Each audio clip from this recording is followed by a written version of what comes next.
Motivated by hope or say nkranhye a enam anidaso eso abusiafo na oche asan akwapro abeto yembio kote mu nyinara ye ne wusua tawantawadi kese broni si the great controversy na otwe mu no ye ne opese ye hwe adusua no ne etoso enson no kwasem se sa adusua we no menyu hu mfrim sansem wa kugudamfo bi wo ho mu ba beboa na edi emu mpensempensem mu ade abro ye twe ho abasesia.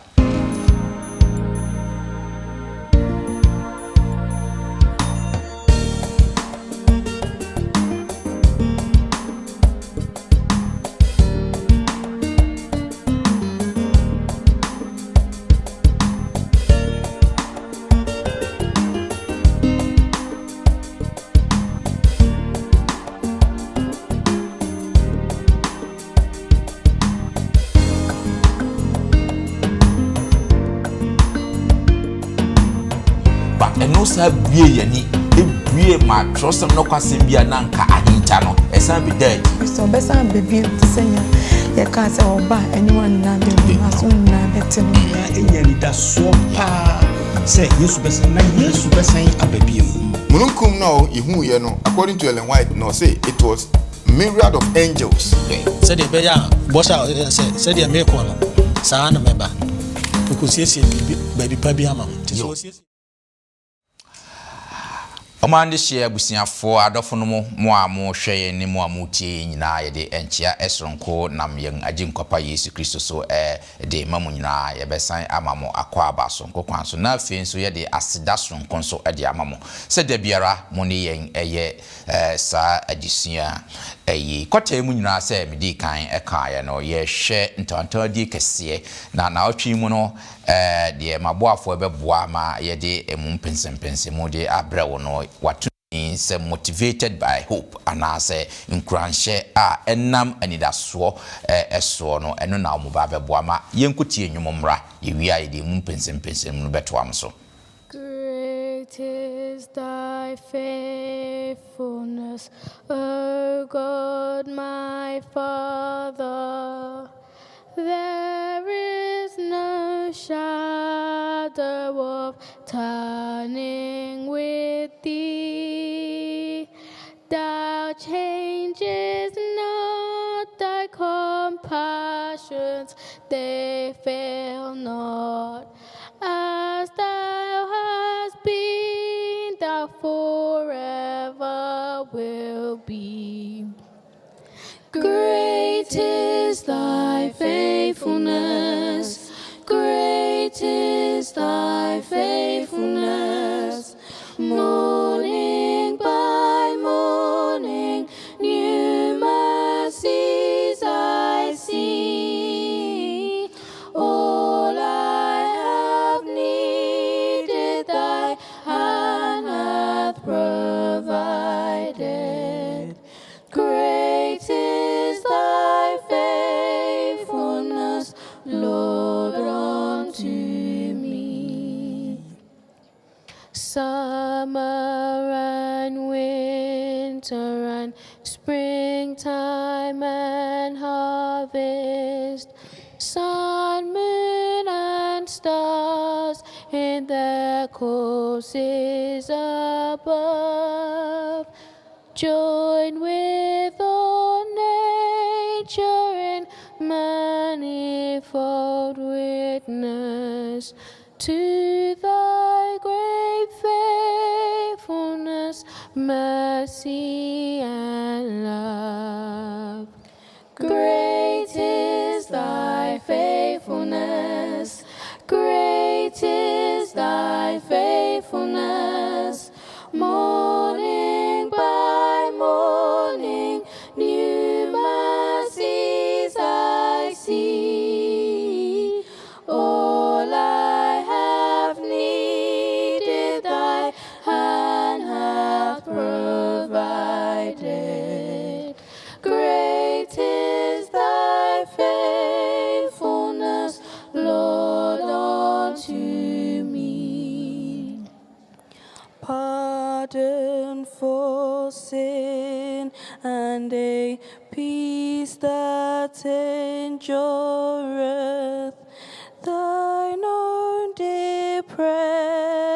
hands to cheer and to guide, strength for today and bright hope for tomorrow. Blessings all mine with 10,000 beside. Great is thy faithfulness, great is thy faithfulness. Morning by morning, new mercies I see. All I have needed, thy hand hath provided. Great is thy faithfulness, great is thy faithfulness, great is thy faithfulness, Lord, unto me.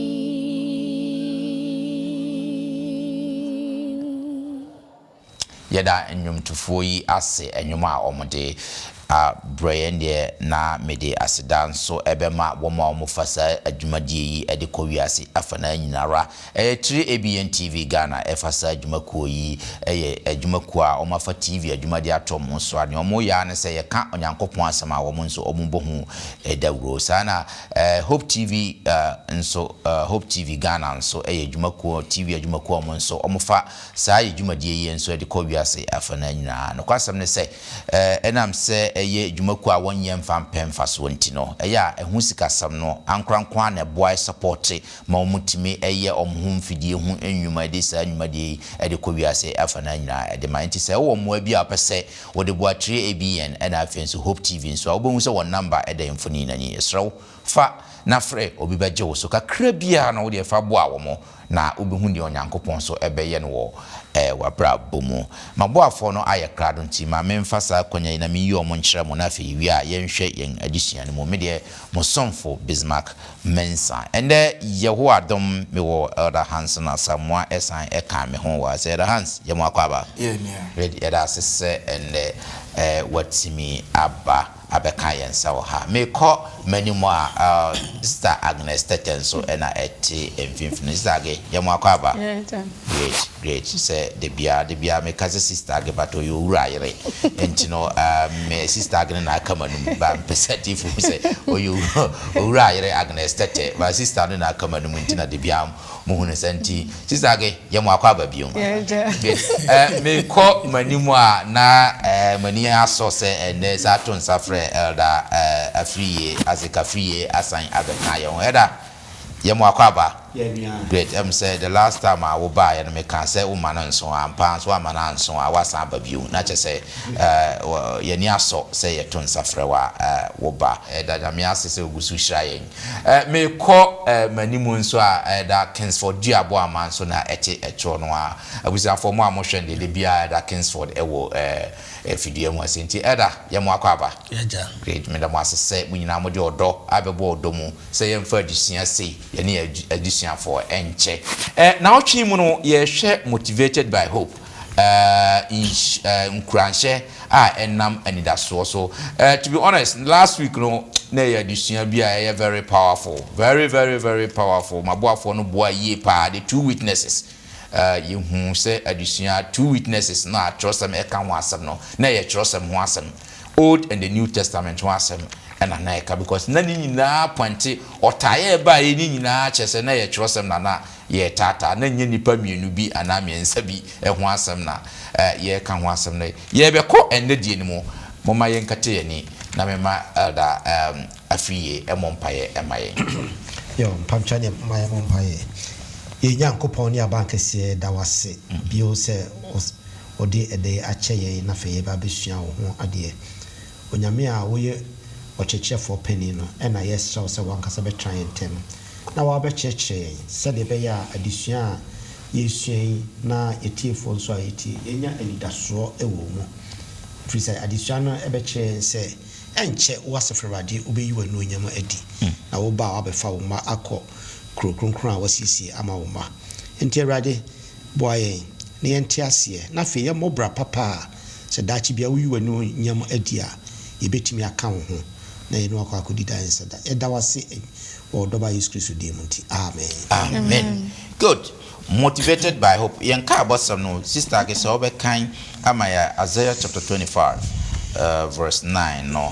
when I yɛnka abɔsɛm no wɔ yɛnhwɛ yɛnka abɔsɛm no na afei yɛnhwɛ yɛn adesua anumu ɔse ɛda no ɔbɛka sɛ hwɛ yɛn Nyankopɔn yɛn ani da ne so sɛ ɔbɛgye yɛn no nie Awurade a yɛn ani da ne so no nie mama yɛn ni ahurusie na yɛn ani nye ne nkwagye no mu amen great yɛbɛba bɛhwɛ saa yɛnka abɔsɛm na afei yɛwura mu na yɛhwɛ yɛn adesua no mu abusuafo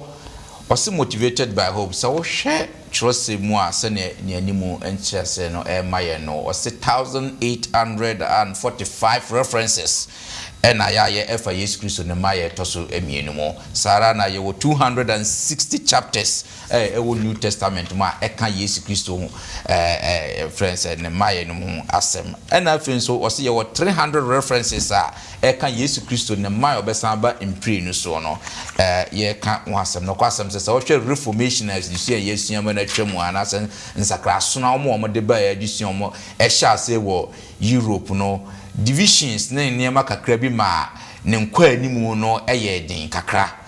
no kwasɛm ne sɛ saa nsakrasono we kɔtoa so wɔ America na America fo no agi tu mu ɛyɛ sɛ baabi a Europe reformation fo no de asi no ɔmo de bɛtoa so na owura bi a na odi mu akoten pa Baptist ni Kwiani a ne ɛfrɛ no William Miller ɛfa onyankopɔn asɛm ɔne deɛ ɛtwa nkyerɛsɛm no ehu sɛ Yesu Kristo bɛsan aba bio na ɔne deɛ no onim sɛ Yesu Kristo no ba ɔbɛsan aba bio no na brɛ so ɛna ebesi nti ɔhyɛ aseɛ sɛ ɔka onyankopɔn asɛm ɔte movement krampo ɛwɔ mu sɛ saa movement no disappointment ɛkakra ba mu nanso saa movement ne ebebie wɔ nipa ani ɛma kyerɛsɛm mu nɔkwasɛm bi a na ayera no ebisa bepie ebio ne yɛpɛsɛ yɛkɔ kyerɛsɛm mu na afei yɛhwɛ ɔkwan a anaasɛ de kodienti a Yesu Kristo ne ma yɛ to simienu no atimi ahyɛ reformers no nsakrasofoɔ no akoma na mo ɔmo nya gidie sɛ ɔmɛ spread onyankopɔn asɛm na yɛn nso yɛhwɛ gidie a yɛn nso yɛbɛnya ne samre na ahyɛ yɛn kuran na yɛn nso yɛtimi ama onyankopɔn anaasɛ Yesu Kristo ne ma yɛ to simienu yɛn nso yɛtimi aka ɛho asɛm akɔ n'anim ɛno na saa na otwi mu ma boafoɔ yi ɛbɛ abɛboa na yɛn nyinaa no yɛtimi ahwɛ na yɛsua adusua edi afrimo yendi kan enhwɛ die edi kan wɔse ne ba ho bɔhyɛ no the promise of his return asa ne bɛkasa ho no yɛn kan bibi kakra ɛwɔ John chapter 14 verse 1 to 3 na afei nso 1 Thessalonians chapter 4 13 to 18 no yɛnhwɛ saa akenkan sɛ mienui ansa na yɛatoa so John 14 Oma mo akoma ntutu munyo Nyankopɔn ni na me nso munye me ni tra be pi wo magye fi sɛ nti saa ankamakama kyerɛ mu sɛ me rekɔma kosiesie baabi mama mu na sɛ mekɔ na mekosiesie baabi me mama mɛbɛ bio na mɛbɛfa mo akɔ me ara me nkyɛn na deɛ me wɔ no mo nso mo aba hɔ amen 1 Thessalonians chapter 4 verse 13 to 18.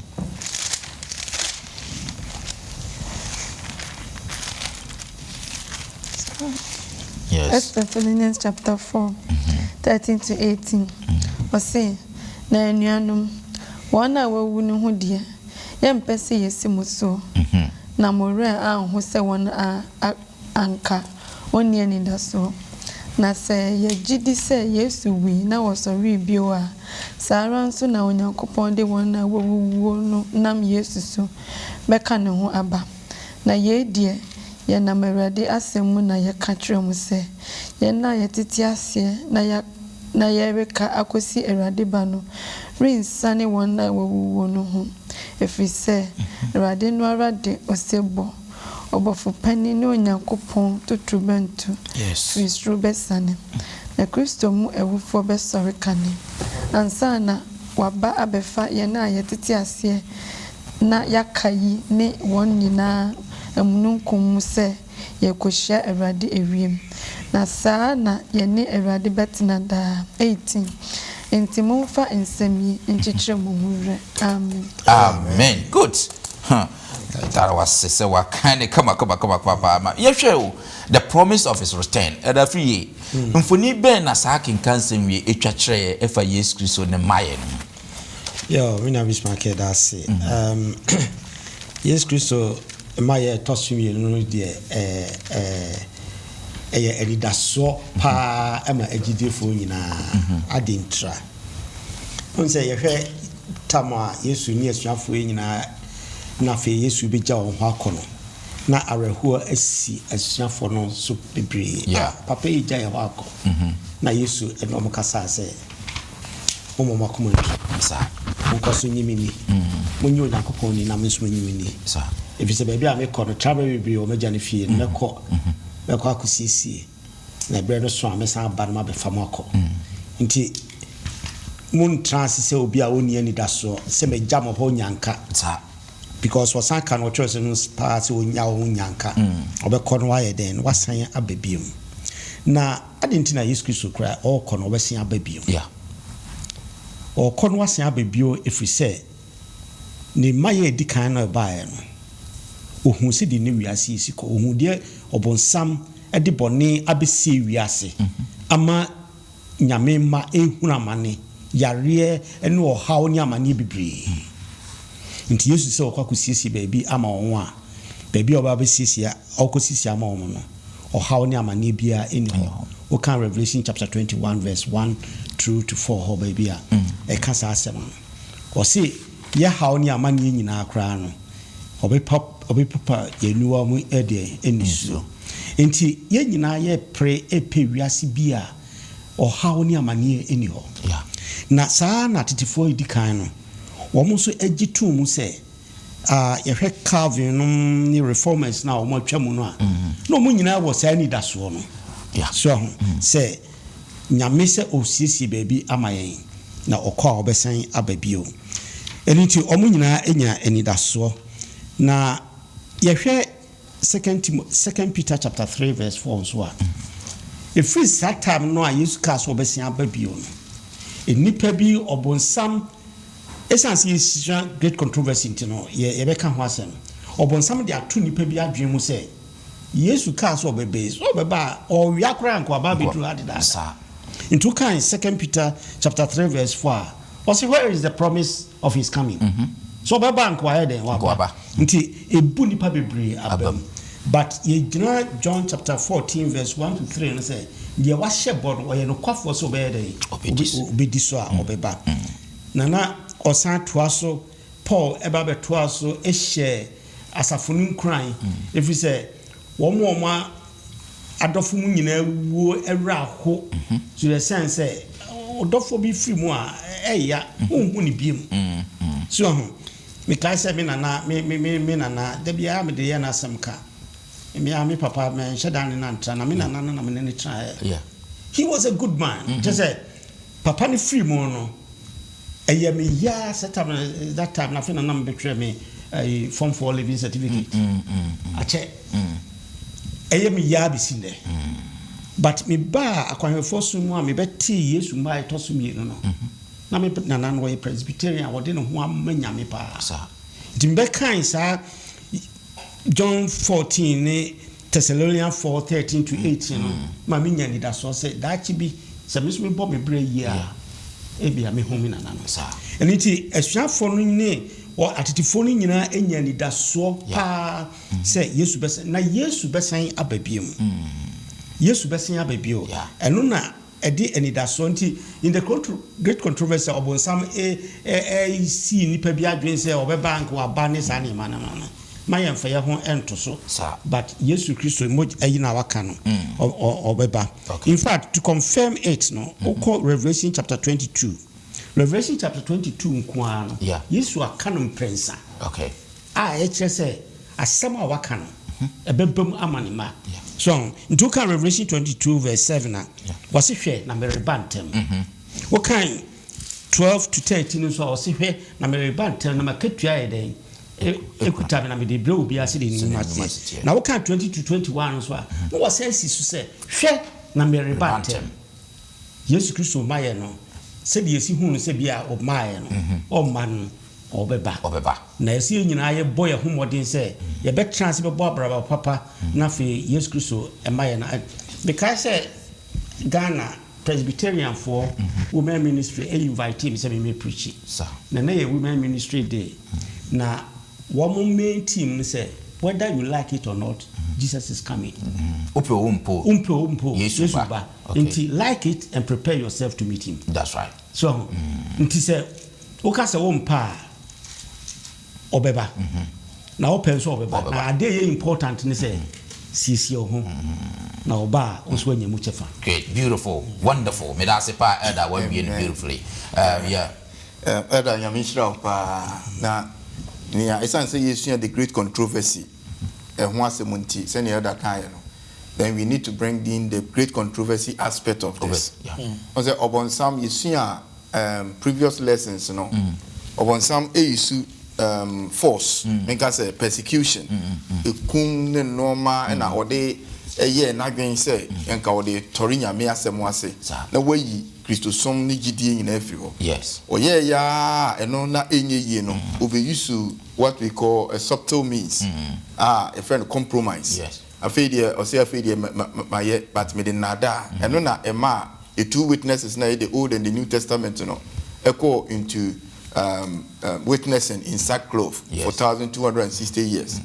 A bedroom baby no afi obasi wo kunu kra afi esan sorry bi se say ni obonsam ye individually me mabra bu mu pa obetimi enya me amama ye cold and say obeyi sa adwen a ewo metimu say Yesu ba bi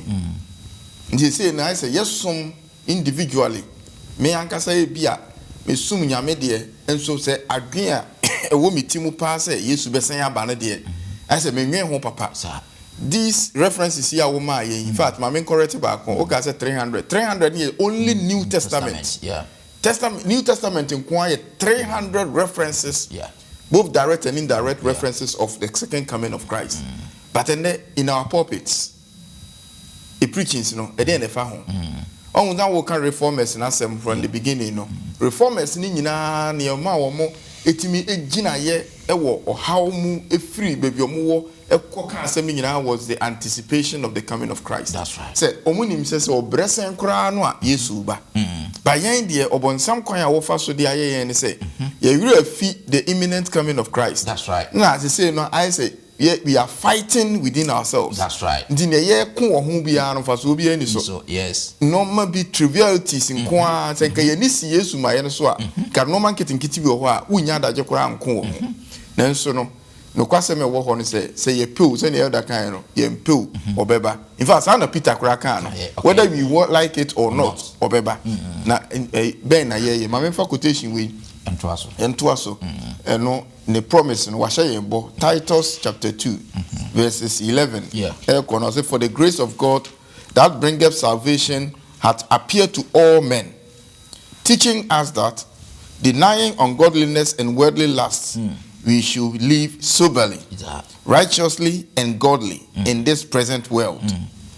looking for the blessed hope and the glorious appearing of the great God and our Savior Jesus Christ. 14. Who gave himself for us that he might redeem us from all iniquity and purify unto himself a peculiar people zealous of good works. Okay. It is a ne tofa boni say me ntia boni adoso wo wiase na awura asafo mu na awura busua mu na individuals kra ye frɛ ye hu nyame ma no kra no ye boni ahodo ne say we have forgotten the glorious appearing of Jesus Christ. Say ye ni see no so a or say ebema yate ye hu afiri bone ye be pure say ye twen no. The promise no e sure say obeba. Great, and we have an evidence. Acts chapter 1 verse 9 to 11. Your name says Sister why Acts chapter 9 verse 11. There's some evidence be wo hono ma me pese ye hwe. So the HFI okwanya Yesu Kristo mana obefa so no wa return. Osi na waka ye ni wie na ohwe no no ɔmaa so na mununkum gye ne firi wɔn anim na ɔrekorɔ no na ɔrehwɛ ɛsoro haa no hwɛ barima baanu bi a wɔhyɛ ntadeɛ fitaa bɛgyina wɔn nkyɛn na ɔka nso sɛ Galilea marima adɛn na mogyina ha rehwɛ soro yi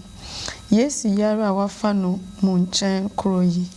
kɔsoro yi ɔbɛba saa ara sɛdeɛ mohu ne sɛ ɔrekoro yi amen. Yes, young fans who are this evidence no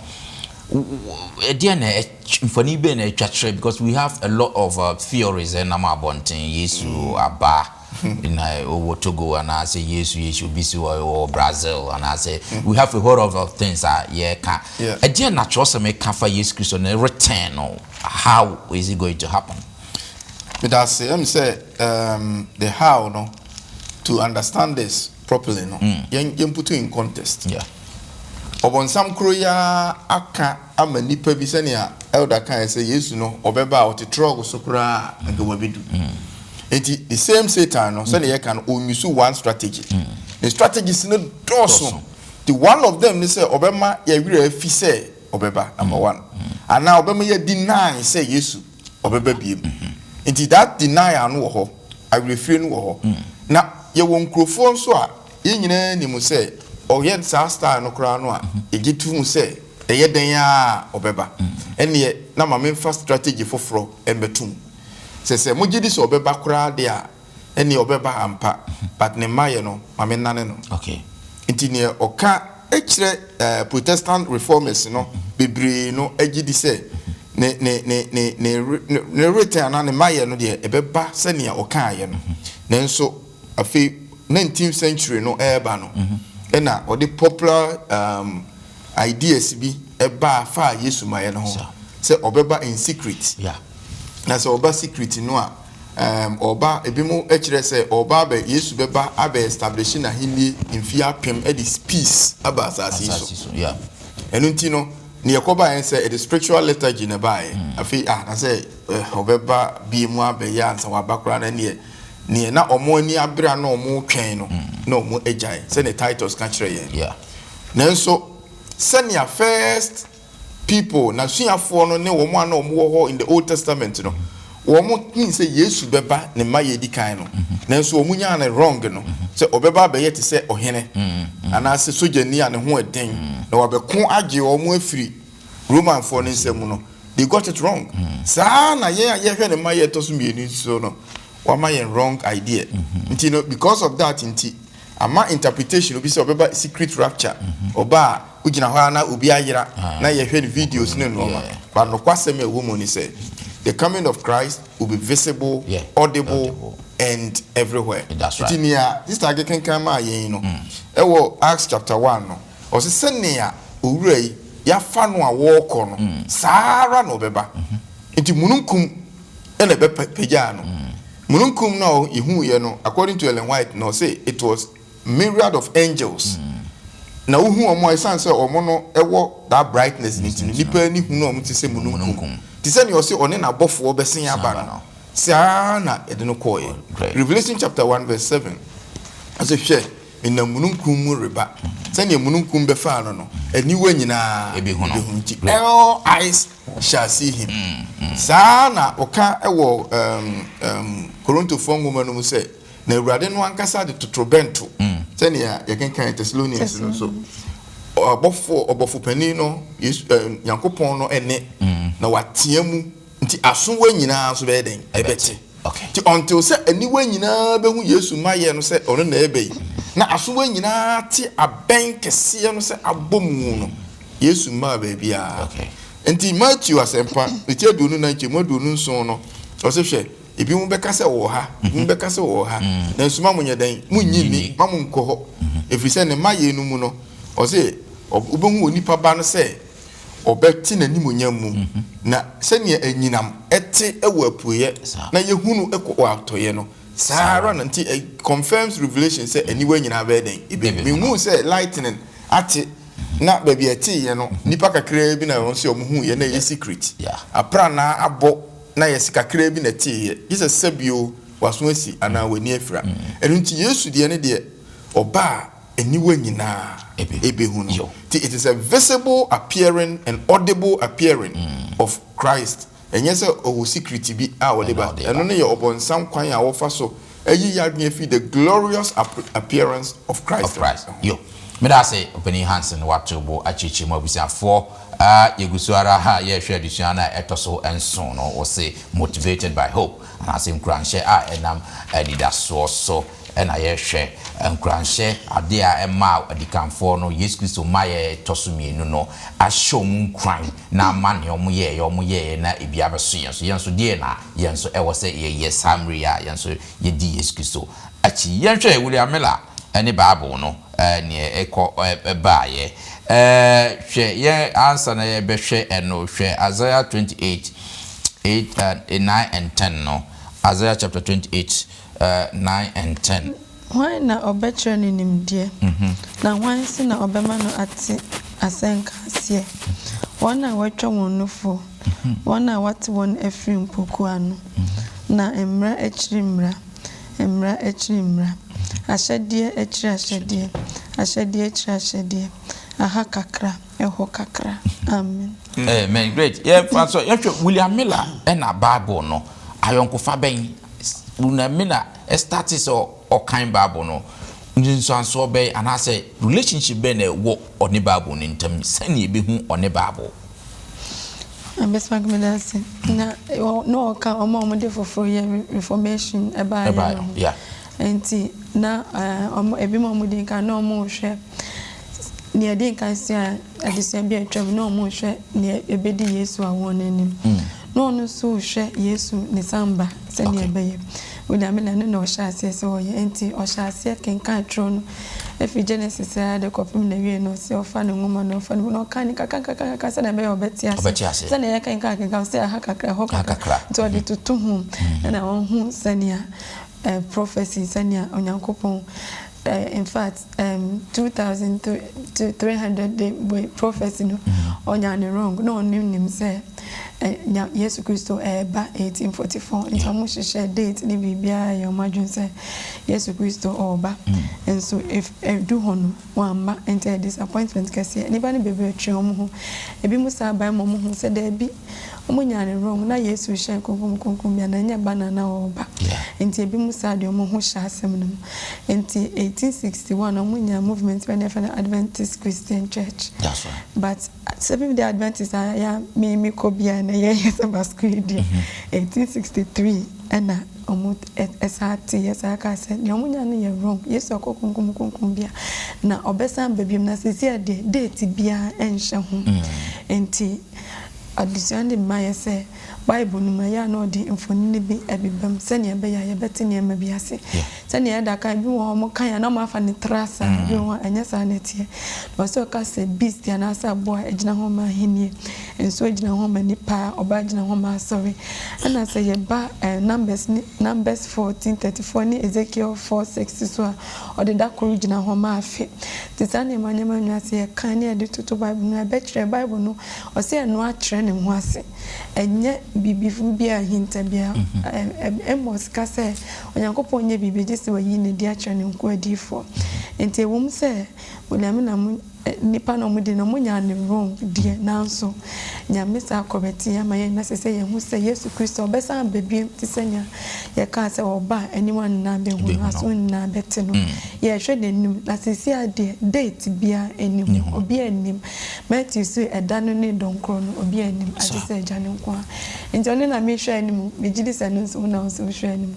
so maye nye ti se William na ne nsia tro ne enti ase ye ti mi atwa no kompaso amen amen me da se pa se sister ke wa church musa e de ama fe yem vu ani anhwe inafuwa 2300 no ewo Daniel 8:14 no mo so yenhwe sene eno so emu asem is the by yen kind Mark chapter 1 verse 15 na hwe Galatians 4:4 eno so yenhwe ensama ewo hono Mark 1:15 na okase ebreno awiedu onyankopon hine no aben won sacha mo adwene na munye asempano ni amen Amen. Number That's Galatians 4:4. Now we are at Daniel 8:14. Galatians 4:4 so say na brano we dru na bia no we dru no onyankopon sema ne ba oba wo no no ma owo no emrase. Amen. Amen. Now we finally no Daniel 8:14. Daniel 8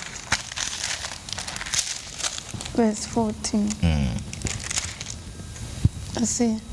I will catch me say ebeko akosi enwumre ne anopa empinu ahasa ansa na waye konkron bia no hoyi. Amen. Amen. Great. And you know, other yen show sa 2,300 days here or can Daniel 8:14 we na infoni ben a o twatwere yen. Yo minu amedase. I'm talking cancer no yakin kind Mark 1:15, Galatians 4, Romans 5:6. Yeah. Ni nyina no di Kristo ni maya ne dikan first advent. Say kind Mark 1:15 no was say emranadu onyame ahini no aba. Timuye de mon sacra. Yes. Kristo John the Baptist kan nyam sem no amra okọ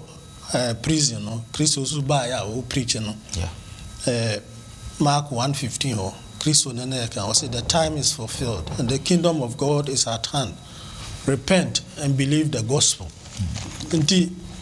said ya kan William Miller ne ho asem no. Ofa tresem e de toto ho a little here a little there. That's right. Now ohwe prophecies no.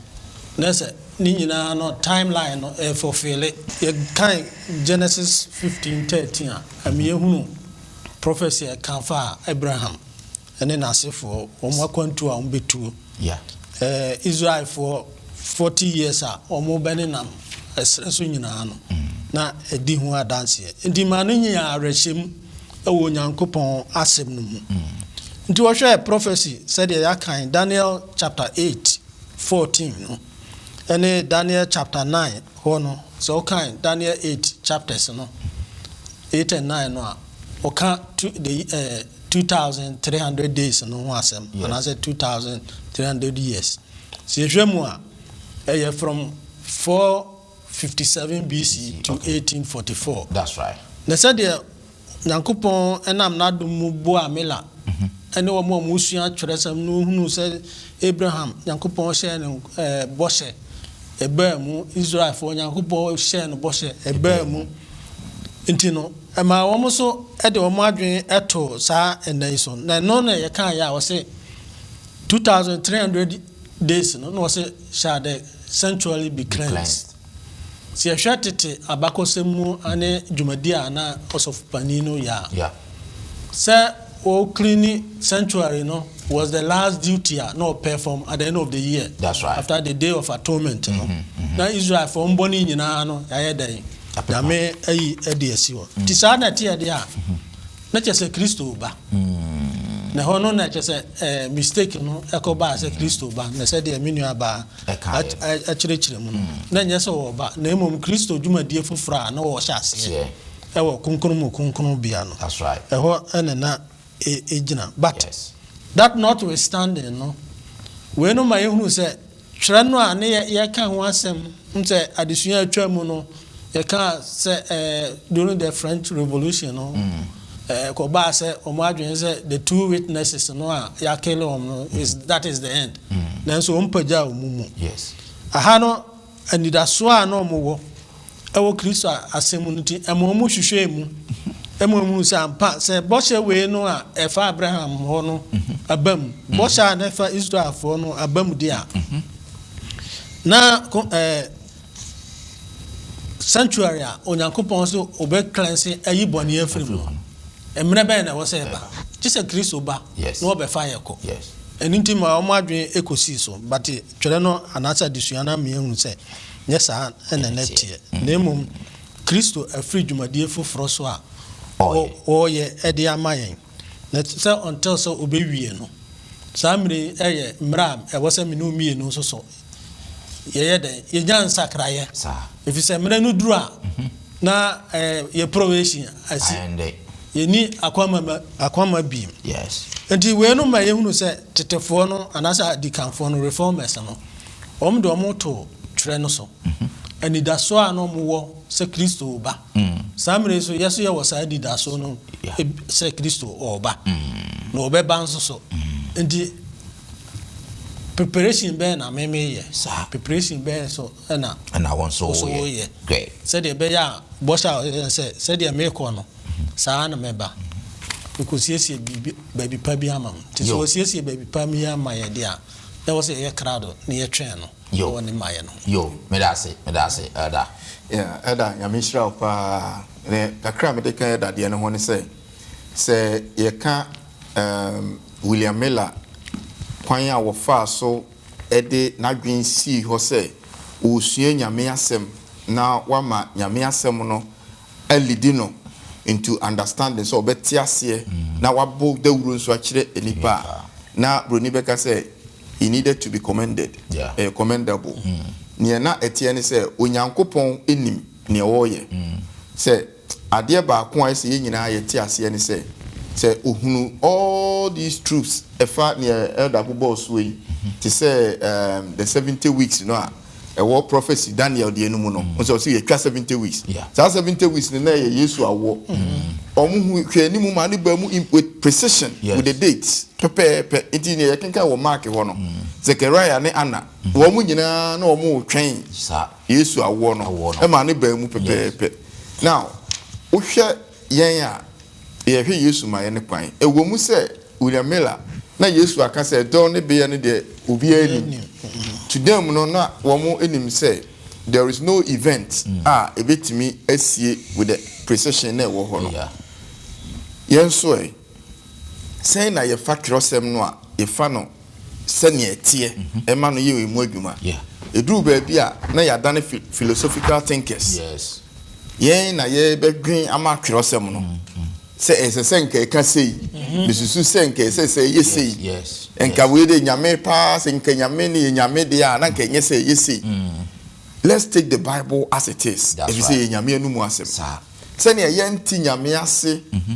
se ne wote afiri ne mfiti ase ekosi na wie ye ene ne nyame ye ne tumi ase no za na nasem tie nanso enigi se me wo ho ne se ne wode ama ye bia so ama ye ho kronkron se ne se yeti ase di gyan kwade and until let's approach the Bible with humility and teachable spirit. So ye ko nanim anya ye ne ye ko kire Bible no. Nyame asem no se nke se eyesi. Because e do bia na ye gain bi ni ye ntimi nyenti. O za de ni bi wo ho a so mysterious say me ma ho odin ntimi nti no. E ya na mpese me justify ne me ye no.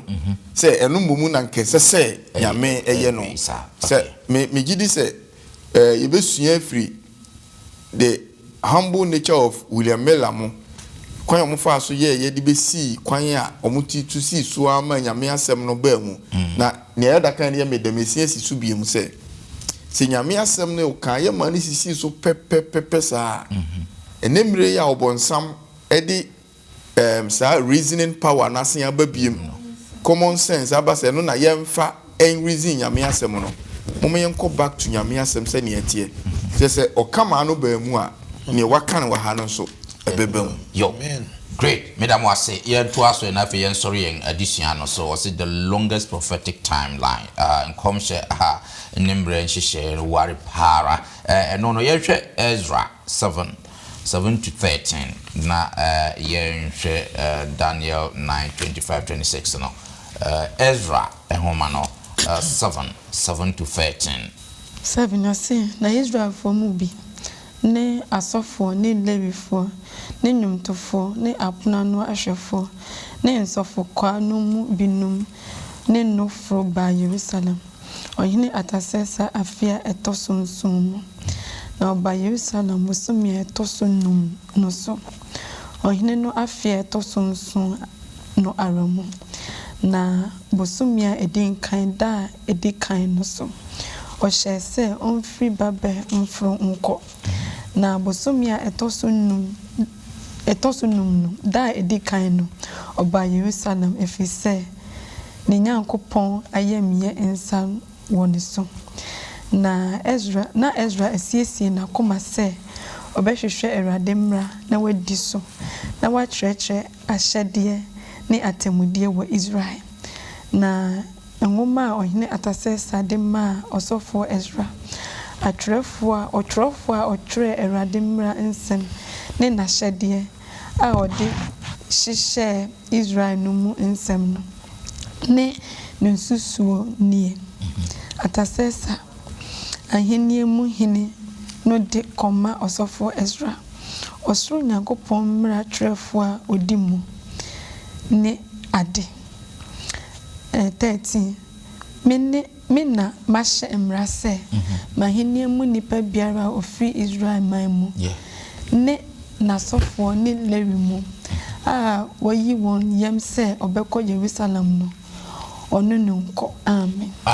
Great. Yɛnhwɛ sa mfoni bɛn ɛna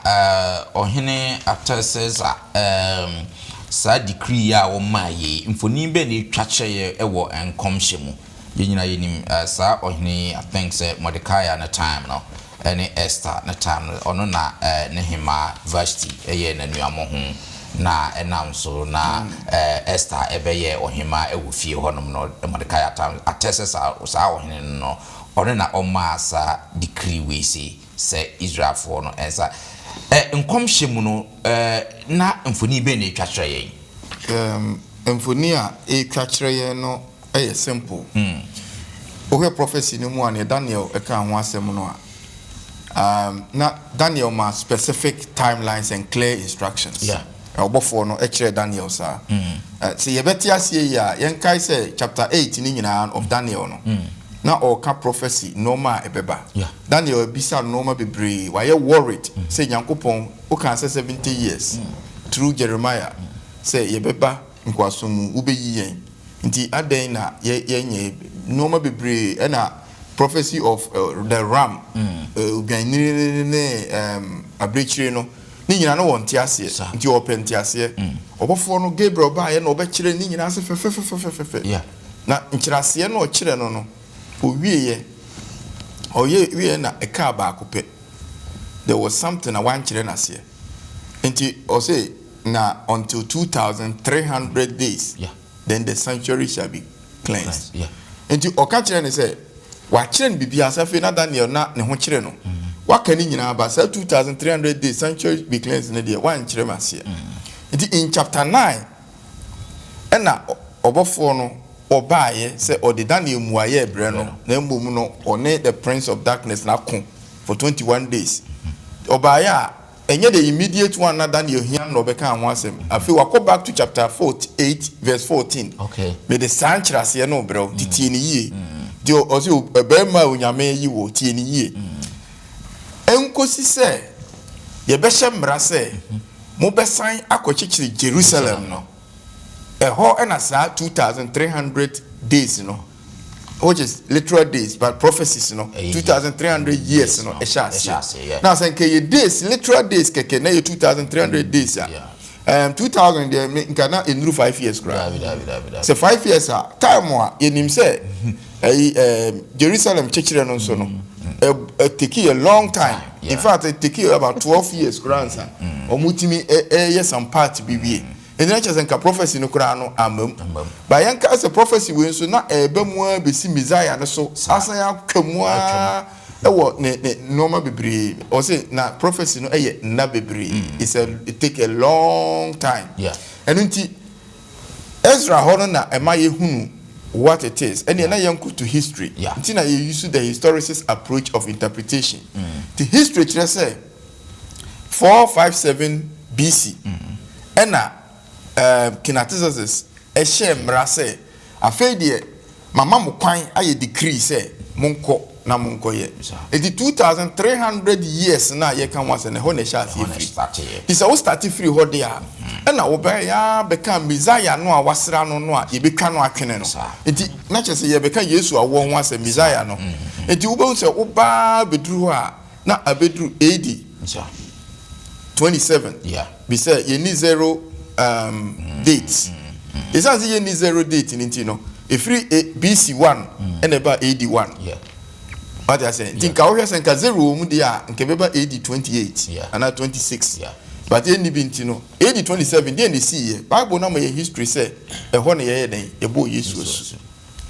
Now or year juma 3.5 years. Or see be cannot in infini. Didn't you know your timelines ya or dear Maya say Bible as some okay 2,300 years and yasam get 12. But nina bemu pe. And Messiah can be able to say if you want to yam so. Nani nyinamba mu no eyepe. Amen. Minim say da wo kakra do beso so then me wrap it up na yefa edition as say atie ni nyina say in the growth controversy na album some dan for onyame assems no. That long prophecy asopani achechire mu yi eche say e was it be dey akutu onyame assems so. Because na that sim be no say dey onyame e kan wo trust no ni nyina sisi pepepe nti so sanka se Yesu se oba biwo a wo se agidi Yesu ebeba biwo na Yesu sie ho entwen ma ye no ba ye nyankwa. Amen. Great. Abusiafo ye beda mo ase pa ahase na ye de addition to so enson no ye de beba na wie ye motivated by hope and as in kranche enam anida so adikanfo no ne omo ye ni nyina no mani da bibi so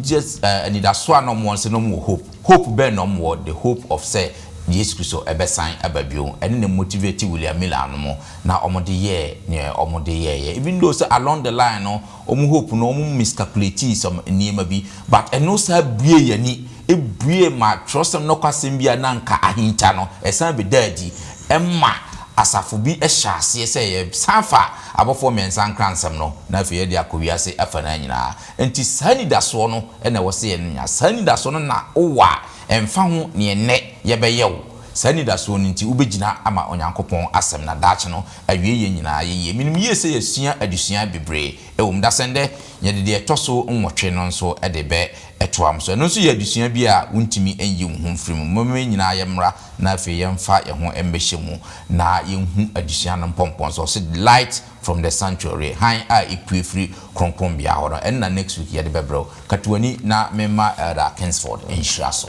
emaye abodi nyina ewra da wase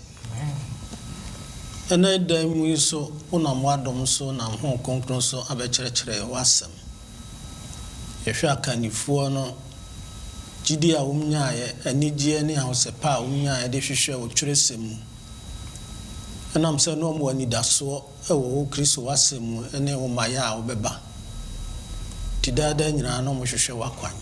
eno na nneda yi wodi amayen yenso anidaso a yewo wasem ne wo twan a ye twen wo nti papa yemfe ye ho nto wasem iso na wasem nya kane a wo ye na ase ama ye nkuranche yenim se ye beko wo ha wo ne abebresem so hwe bebre mu de nanso ye gina wasem so a ebe ye nkunimdifo Amen. eno ne yesere se ye ne atiefo ne ahwefo ye ne kabo mu ne ye adusue nyinara boaye na de Yesu enti mfa mo brapa mfa mu nsem no enhye yakoma pono so na boaye am yetimi agina ma o ni da so ayewo o maye tosumi no so we ni esere o do ba Yesu Kristo demo amen.